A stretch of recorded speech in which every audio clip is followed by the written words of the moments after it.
100 homeless people and families staying at a Lansing hotel could be forced back onto the streets. They've been staying at the Mangnuson, and they got a letter from management yesterday saying they have to leave because the hotel is starting renovations. The nonprofit Homeless Angels runs a shelter out of the hotel and tells us they didn't know this was coming and they need time to figure out what to do next. But the problem is they don't have the time, since the letter the hotel sent said renovations start on September 12th and everyone has to be out before then.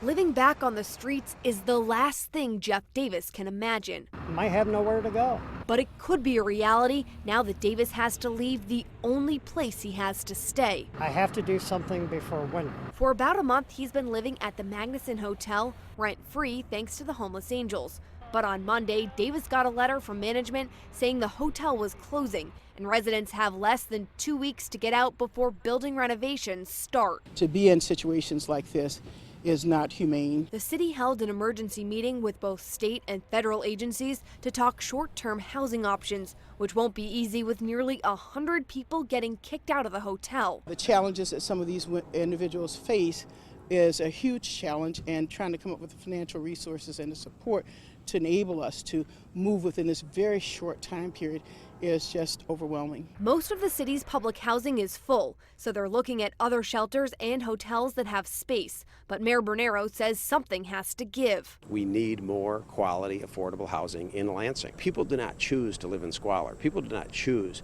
to live in a precarious situation where they can be thrown out at any time. And it's a darn shame that people have to live that way in Lansing or anywhere. Something Davis knows all too well. Just keeping faith everything works out. Kind of sucks. I mean, that it all of a sudden happened, kind of quickly. But, we're hoping that, with God, something will happen and we'll all be taken care of some way. In Lansing, Susan Elcory, Fox 47 News. The hotel's on-site manager hung up on us after telling us the Homeless Angels would help people move out.